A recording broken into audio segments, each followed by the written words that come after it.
Our guest today is Morlan Reddock, a talented CFO that I've had the pleasure to get to know and work with at CFO Hive. I'm honored to have Morlan on as our first guest on the CFO Hive podcast. Welcome, Morlan. How's it going, man? Thanks, David. It's a pleasure to be here. Looking forward to having a pretty frank and, I would say, laid-back discussion with you. Awesome.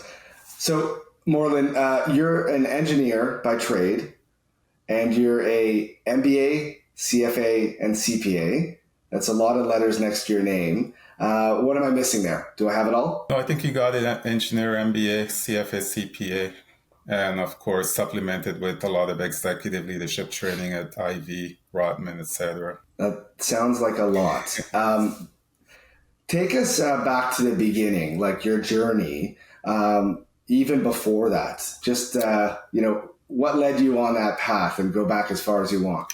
Sure. So obviously I came to Canada as an immigrant parents. And I think early on the expectations was you either go into medicine or the scientific field, particularly engineering. And for me, it was one of those choices. Had a pretty severe accident when I was 17 years old. So obviously my hands shake and I could not pursue medicine. So engineering was my alternative path.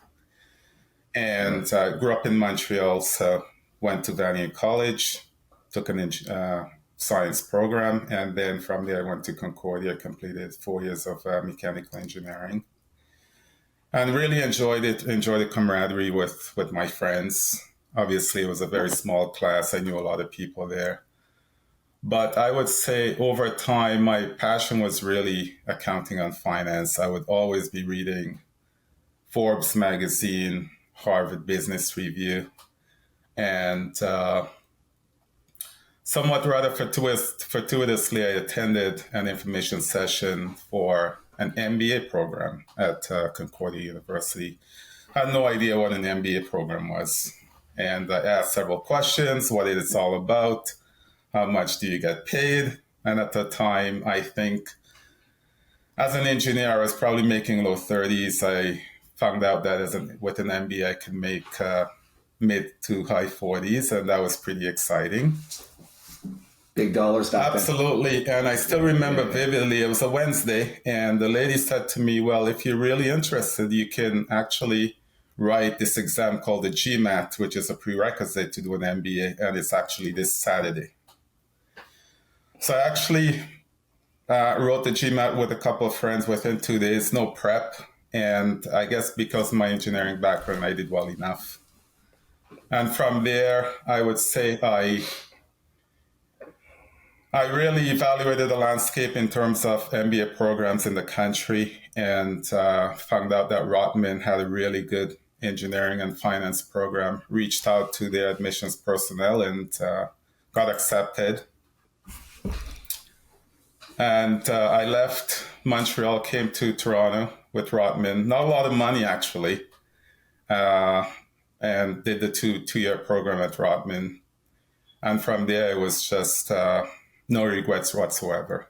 Did you come over on your own? Were you with family at the time? Yes, I was actually staying with my uncle in Pickering, which was quite interesting because I didn't have a lot of money. Yeah. And there were times I actually slept in school at Rotman on those benches because I could not afford to pay the $50, $60 cab ride back to Pickering. Humble beginnings. Absolutely. Okay. So how did you embark on the journey towards CFO? You mentioned accounting and finance as a starting point, but that can go in a bunch of directions. In fact, you started as an equity research analyst, I believe. That's right. And then an M&A consultant. So yeah, how did you get on the path to CFO? Yeah, so early days, worked at Merrill Lynch in equity research, really enjoyed it. But I realized that that's something that you really have to be passionate about. And it was long hours. You get in the office at 7 a.m., you're leaving at midnight most days. And so for me, it was one of two paths. Either I continue along that path, or the second path was really the CFO path. And for me, I thought in terms of work-life balance, that was probably a better option. And so I decided to pursue the CFO path. So I left investment banking research altogether. Was that the right call as far as work-life balance? In retrospect, probably yes. I have a lot of friends in investment banking, and it's pretty taxing. A lot of them, after Yeah. 4 or 5 years, they're burned out, and they'll ultimately or essentially they'll transition back into the path towards a CFO. So there's a lot of Yeah. landscape is littered with a lot of ex-investment bankers who are now CFOs. Yeah. No, I've heard that quite a bit. So when we talk about like your experience, you've been in early stage, you've been in large enterprise, private, public. Um, it's quite uncommon for CFOs to excel in all those areas. Like when you have multiple industries as well, what are some of the skills that you would say are particularly required to be effective as a CFO in some of the different settings that you do? No, absolutely. I would say technical skills are paramount, David. Obviously, and that's one of the things I realized early on, right? Going back to my early days at either PwC or Enbridge, I was doing a lot of financial modeling, and a lot of M&A work. And I realized I always had to go to the technical accountants when we were doing a deal. How do we structure this from a tax standpoint? What are the accounting implications? And that's one of the reasons I pursue my CFA, my CPA. Because as a CFO, you have to be technically sound, right? You have to all those technical skills, adept at FP&A, financial modeling, financial reporting, some knowledge of tax. You don't have to be a tax expert, but you have to have the basics when it comes to taxation.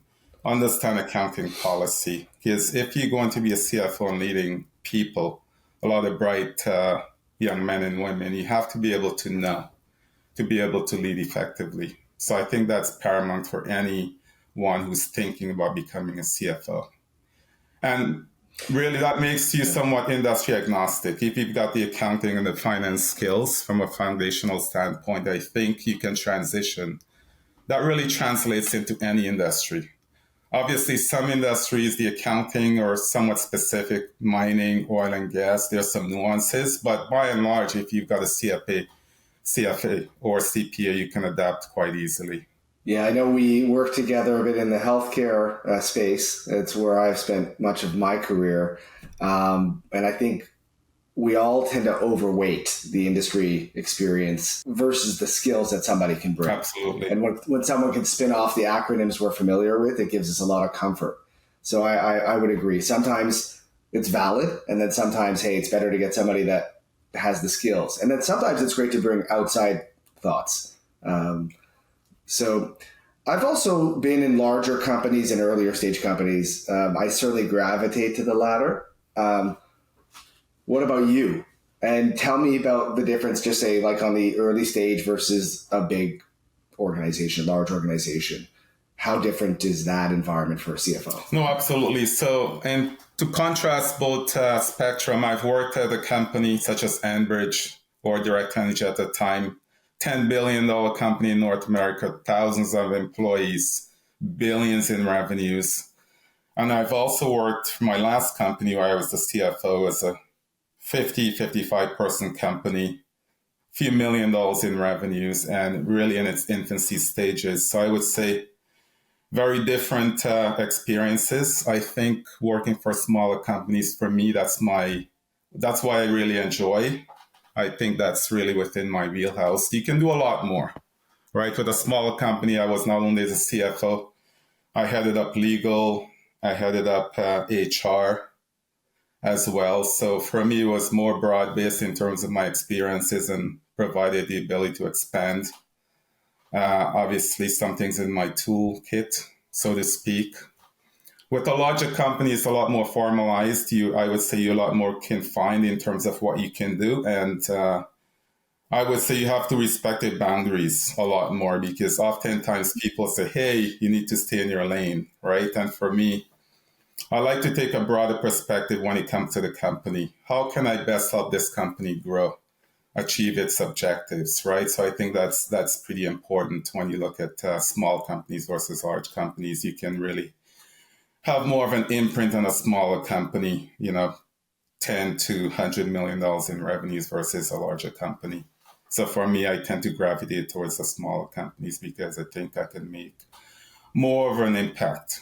I don't know if you share this view. My experience having started at large companies and then progressed to smaller organizations, it wasn't by design, but I did think that it was helpful to see both. And then um, you gravitate to where you want to spend your time. Do you see that as really helpful for CFOs in their journey to see both? And I don't know if one before the other is better, but certainly having both perspectives as being um, better able to just understand those nuances and how to be effective in a certain environment. No, absolutely. I think with the larger companies, you can observe people obviously exhibiting tremendous leadership skills, being able to really reach across the aisles, working with different functional groups, right? Those are some of the skills that you learn working with a larger company, and understand some of the politics within larger companies. How do you navigate those minefields,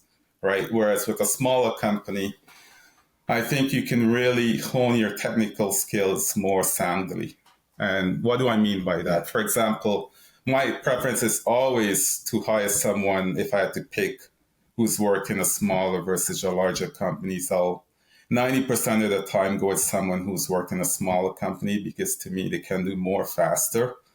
For example, someone who's worked as a senior financial analyst at Rogers, they've looked at expense report for 2 years, or they've looked at just as revenue or margin.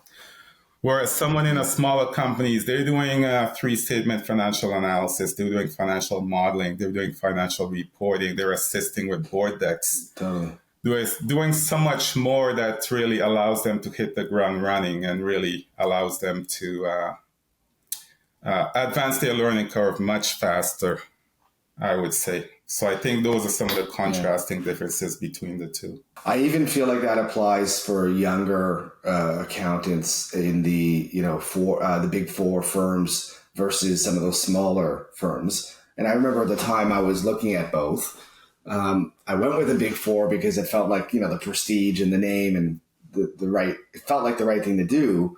But I also had the sense that, and I think it's true, that those smaller firms would have afforded me much greater experience and exposure, like to see beyond, a couple of sections of the balance sheet that I was working on in audit, whether it was M&A or, go publics or, helping owner manage businesses. So only throughout my career, as I progressed towards smaller organizations, did I get to see that. What are some things that, you've had experience wise that you'd want to share, whether it's in the M&A realm or somewhere else, that you could just give a little bit of insight into some of the things you've experienced along the way.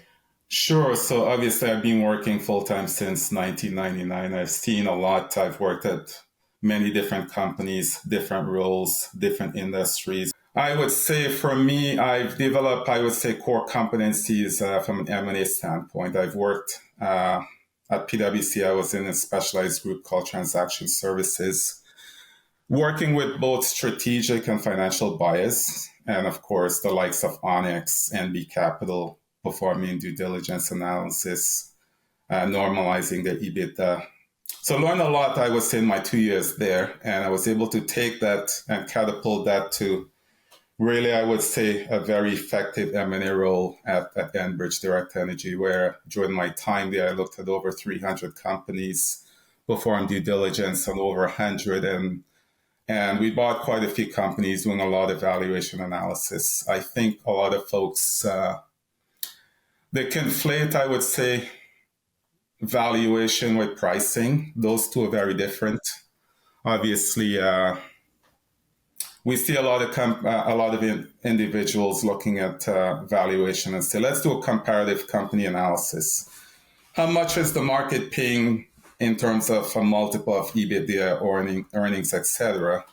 And to me, that's really a pricing analysis that's being conflated with valuation, because if companies are overpaying, naturally those multiples are going to be elevated. To me, I'm really a proponent of the DCF, discounted cash flow valuation analysis. And really, when I think of valuation, you need to consider really four things. You have to look at revenue growth. because you can grow your earnings by cutting costs, but that's not sustainable. Mm-hmm. You really have to understand the company's operating margins. You have to understand their ability and propensity to reinvest, because if you're saying you want to grow and you're targeting high growth without the reinvestment, then there's a misalignment there. And the last thing is really, I would say, risk, right? So operating risk, you have to look at the vagaries of the market, how cyclical this company is. But sometimes you have to consider what we call truncation risk, right? Is this company going to make it? Mm-hmm. So to me, valuation is not just an Excel exercise where you change numbers. Valuation to me, first and foremost, is about understanding the story. And if you can tell a compelling story, then you can really distill that down into an appropriate valuation. Obviously, understanding the fundamentals in terms of long-term growth, calculating weighted average cost of capital. Right. So to me, valuation it's more of I would say an art than a science. Obviously, you have to understand the fundamentals of discounted cash flow analysis, capitalization rates, etc. But to me, that's where a lot of young folks that are inexperienced, that's where they fall short when I look at some valuation analysis. Right. You have to tell a cogent and compelling story to really convince executives to buy into what you're trying to sell them. There's a lot of, I think, confusion around the CFO role when it comes to M&A. I think you've spoken to some of the things that a CFO can really help with, whether it's establishing, those valuations. Certainly, in transacting, there's due diligence and all the steps required there. But there are also different profiles of CFOs. There's some that come from more of the investment banking or consulting world that you come from, or there's the more traditional CFO path, but both can be really helpful in an M&A transaction. What are those steps that or functions that a CFO really plays in an M&A transaction? You spoke to some of it. Sure. Just expand on that. So I would say an M&A transaction is a fairly complex process, and the CFO is really the person within the organizations that manages that entire process, obviously working in conjunction with the CEO and other C-suite executives. But it starts with target identification. What's the strategic imperative for the company? How do we identify the targets, right? That's going to help us grow. Then once you've identified the targets, you have to speak to those people, understand their motivations for selling, etc. Are they going to stay with you once you've acquired them, etc.? What does that post-purchase process look like? Then you go through a very, I would say, complex process, drafting the purchase and sale agreement, working with legal counsel. It's a very long and tedious process because there's a lot of risk mitigation you have to put in that document to make sure you're protecting the risk or protecting the assets of the company. So you go through that process, and then ultimately you have to decide on purchase price. Now, if there's an element of risk, there are different ways to structure the deal. Are you going to structure it with cash, stock, a combination of both? Or in some instances where there's some uncertainty, you can do what's called an earnout, right? Where a portion of the purchase price will be paid over a period of time, typically 3 to 5 years, so that the seller has skin in the game to make sure you can realize the value embedded in your model. But it doesn't stop there. Obviously, there's a lot of work that goes into financial due diligence. And when we talk about financial due diligence, it's not just a normalization of EBITDA exercise. It's looking at every aspect of the company. Right? If, for example, if you're buying a manufacturing company, how much do you need to invest? What do the capital assets look like? Are they old? Are they new? What's the reinvestment rate like? What's the quality of the goods and services that the company is providing? What does that look like? How's the purchasing function? Right? So you look at all aspects of the production cycle, etc. And then you have to understand, once you've looked at that, well, what are the other functions that support selling that product? The marketing team, the sales team, how good are those individuals? Are we going to keep them on post-sale? What's the IT? What's the risk embedded in the company? So you look at all aspects of the company when you talk about valuation. Yeah. And then you have to look at the implementation, right? 90% of M&A deals fail, right? And it's not so much so you've overvalued the company. Sometimes there's a lot of overvalue as well. A lot of deals fail in terms of implementation. You have to understand, is there going to be a culture alignment within these two entities, right? That's very important to try and mesh two culture. And for most companies, one of the things I think we did well as Enbridge was we did what's called a post-investment analysis. So for 2 years after, we were reporting on a monthly basis. How do we compare to our valuation model? And you have to be very disciplined, right?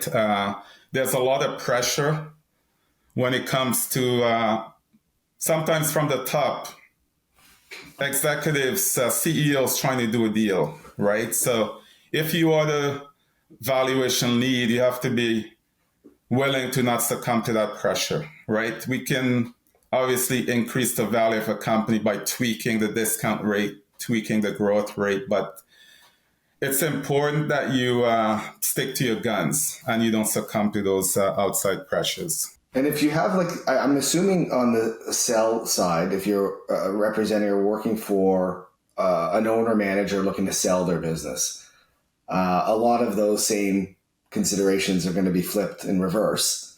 What do you think about that scenario where an owner manager of a business comes to you and says, "Hey, I'd like to sell"? What does that tend to look like? And do you find that there's a lot of, "Hey, that's great, but you got some things to do before you're going to be ready to sell if you want to maximize your outcome"? Give me a little bit on that. No, absolutely. So I would say if you're an owner manager looking to sell your business, don't go to someone 3 months prior to when you're trying to initiate a transaction. Sometimes you need to start thinking about that 2 years in advance, right? Because sometimes, for example, all the owner managed businesses, they use what's called ASPE, accounting standard for private enterprises. If you're selling a business, especially, you have to consider the audience who you'll be selling to. You may want to think, do I move to IFRS because it may help the process, right? And it makes it easier to sell sometimes because a lot of banks would rather a company that's using IFRS versus ASPE. So you have to start international financial reporting standards for the audience. Absolutely. Yes. Yeah. So you have to start thinking, do I go through that migration process from ASPE to IFRS? And that takes time, right? Because if you don't have sophisticated accounting personnel in-house, you have to seek outside assistance to do so. And that may take a year to complete. Because generally you're not looking at the current year, you have to look at last year and the prior year as well to make sure there's comparative financial statements available for banks and others, right? Interested parties.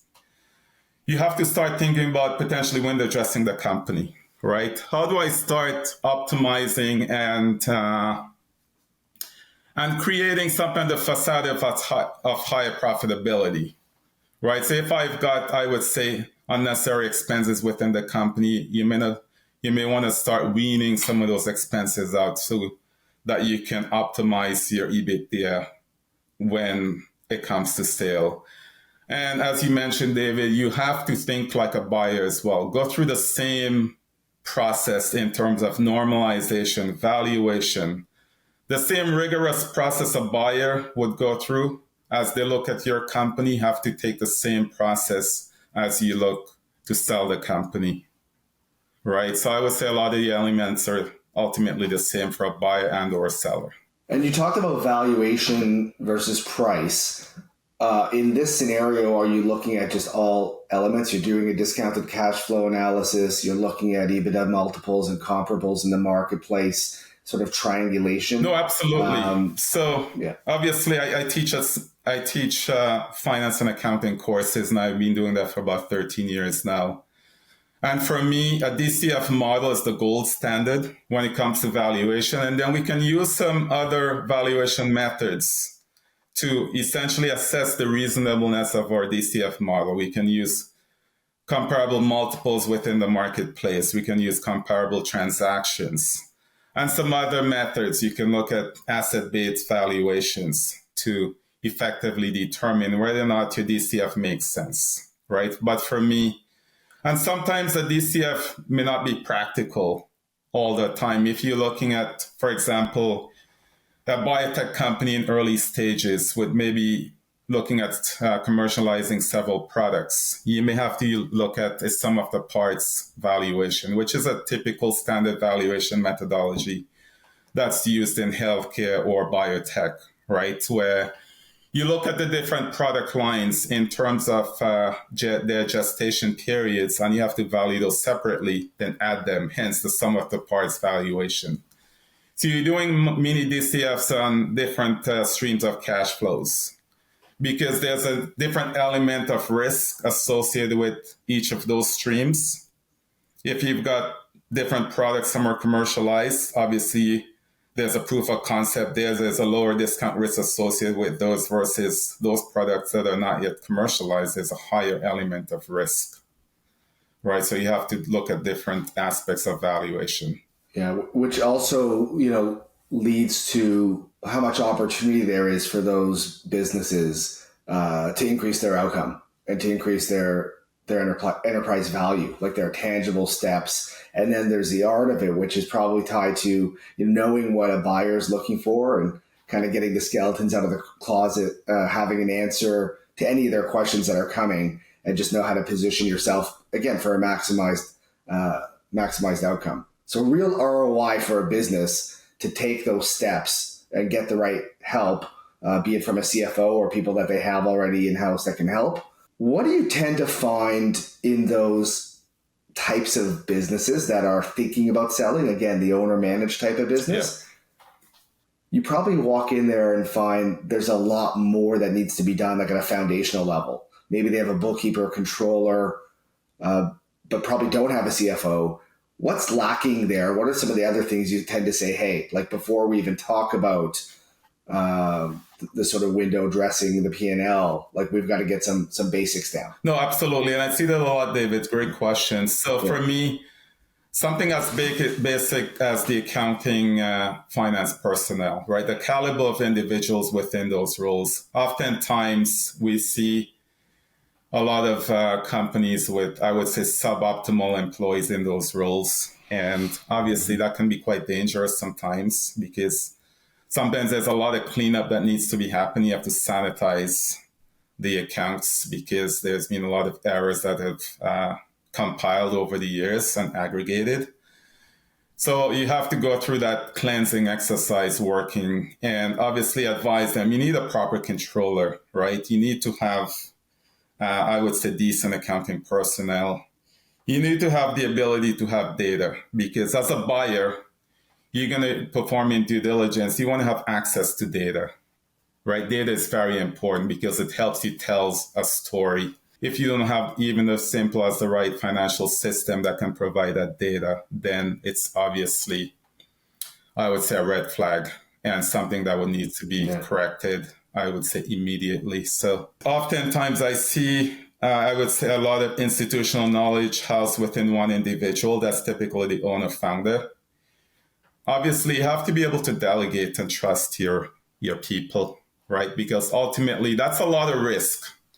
And from a buyer standpoint, you can try to mitigate that risk with key man insurance, etc. But ultimately, that's not what you want to do as a buyer, right? You want to make sure that you have that institutional knowledge, even as the founder steps out of the business 1 or 2 years after the fact, which is typically the case.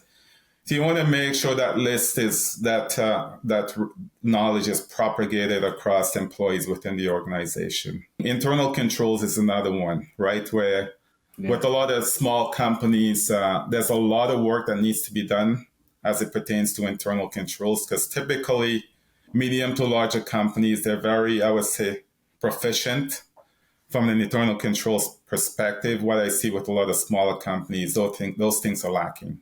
When do you think companies should consider hiring their first CFO? I mean, there's a lot of confusion out there around what a CFO is, and we've talked about the fact there are a lot of CFO profiles, but that sort of controller, I guess that backwards looking financial reporting, sort of the past and the present, whereas a CFO, you start to look towards the future. When do you think a company is ready to make that leap to hiring a CFO? Yeah, so in speaking with a lot of companies, sometimes I would ask them, why don't we have the CFO? Oh, we can't afford it. CFOs are on average 275 to 350. I think that's one of the beauty of fractional CFO. That's why we're seeing it's growing in leap and bounds the last few years, because that's really the sweet spot for the fractional CFO business, like CFO Hive, right? Where you can obviously use your network and place someone with 15, 20 years experience, embed them within that company to work hand in hand with the CEO to help grow the business. If you're thinking of expanding the business, would it be organically or inorganically through acquisitions?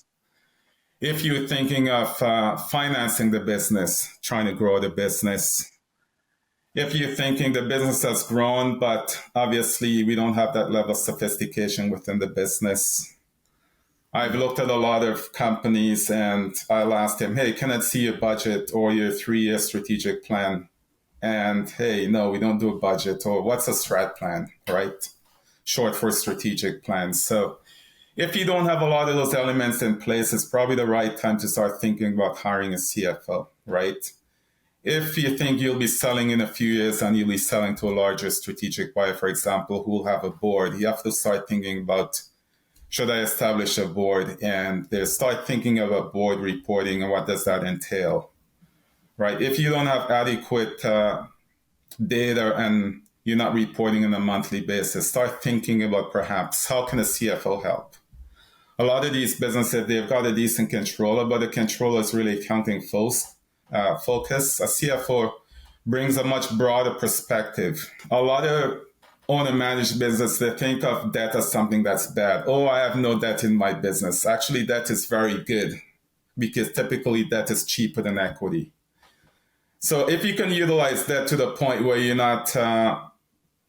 don't get to the point of being financially distressed, then you should think about infusing some debt within the capital structure, because ultimately it's cheaper than equity, right? You have to think about start using what we call OPM, other people's money, to your advantage.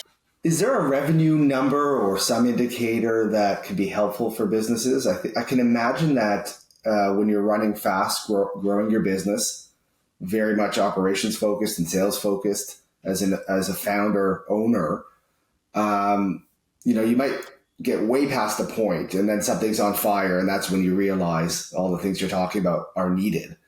Or you might know, but you just kind of don't have the time to stop and do something about it. Is there a sort of indicator from a revenue perspective or otherwise that might suggest it's time?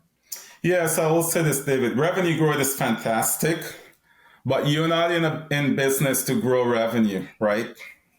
So you can grow your business from $30 to $50 million, but if your bottom line isn't changing, then that's problematic, right? So for me, you always have to think about profitable growth. So how quickly can I grow my business where I can grow the top line, but exponentially increase my bottom line, right? So you have to think about revenue growth from a profitability standpoint, because at the end of the day, revenues does not pay for expenses, right? It is for some expenses, but you have to grow your revenues. But more importantly, you have to be able to collect on those receivables as well.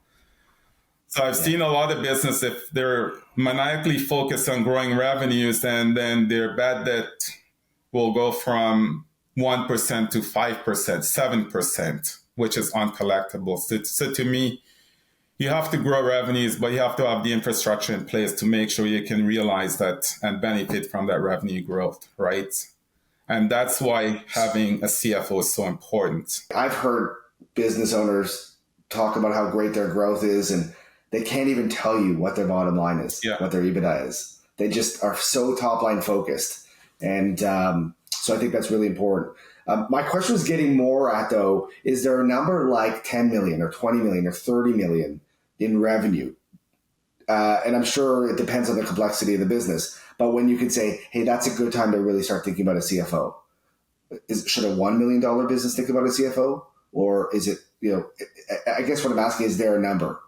I wouldn't necessarily say so. Assuming you're 10 million business and you've got aspirations to grow to 30 million in 2 to 3 years, right? because the market lends itself to that. You've got a competitive advantage that you think you can realize that growth within 2 to 3 years before other competitors step in. Because first mover advantage is really important when it comes to business. You have to start thinking. If you're thinking about that type of growth, right, that's probably the right time to bring in a CFO, right? Because obviously, most businesses 10, 20 million, they're typically cash constrained in terms of the ability to grow.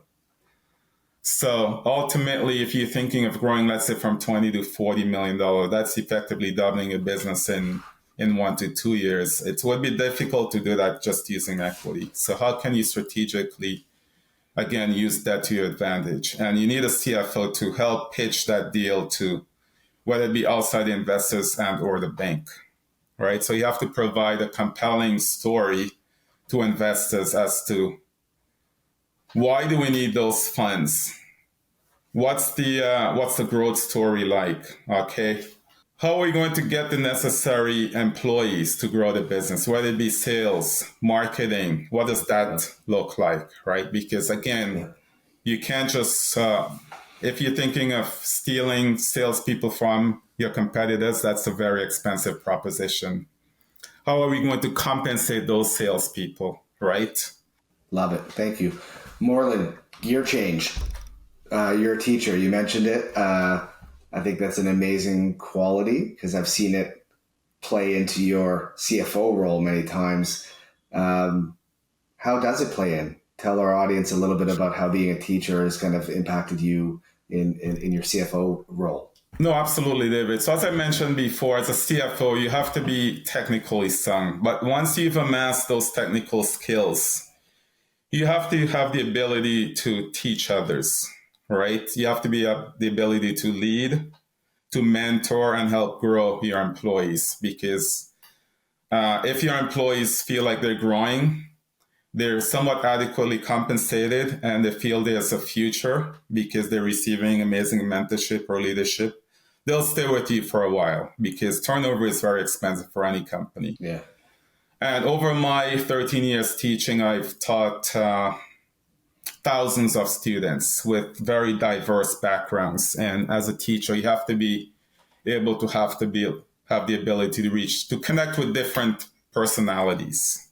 Right. And I've taken a lot of what I've learned over the last 13 years from the classroom. I've taken that to the boardroom, to the companies themselves, to make sure that as I grow and build a finance and accounting team, I can make sure that they grow. Because ultimately, I feel if I've done my job as a CFO, if I step out, that I've done enough to help the controller or the VP finance hone their skills where they'll be ready to step into my shoes after my departure. Right? So that's critically important. Know your audience is an important one. So I think being able to communicate, some of the detail and know that at a higher level, let's say in front of a board, I'm assuming the teaching experience has been really helpful for you to know how to consolidate information in sort of a digestible form for the right audience. Absolutely, right? So if you're a painter, I say as an accountant, you have to be able to paint with numbers, right? To tell the right story. Yeah. So if you're telling a story to an executive, you have to be able to put together something very succinct, right? Where even if it's one page, right? A good storyteller, I should be able to hand my CEO one page that should be able to convey everything about what I'm trying to tell him or her to be able to make some sort of decision. Morlan, you've come a long way from sleeping at school and staying at your relative's house, and now you've got a family and a thriving career. What's next? What are the goals in front of you? What are you aspiring to? Well, for me, obviously, I'm still thinking in terms of, I would say, the short term to medium term. Do I go full bore into fractional work, which I really enjoy, or do I take a full-time role in terms of my next opportunity? I would say the advantage of fractional work is that I get to work with a lot of amazing people in disparate industries, in companies, sometimes it's a turnaround situation, sometimes it's high growth, sometimes it's a combination, there's a hybrid combination of both. So to me, that's very exciting and compelling. Right? And that's one of the attractions when it comes to the fractional work. I'm exploring both options right now. Hey, Morlan, it's been a real pleasure. A lot of learning, but for the first CFO Hive podcast, I'd say you've delivered and really appreciate it, and hope you'll do it again. Absolutely. So thank you very much. Anytime, David, it would be my pleasure.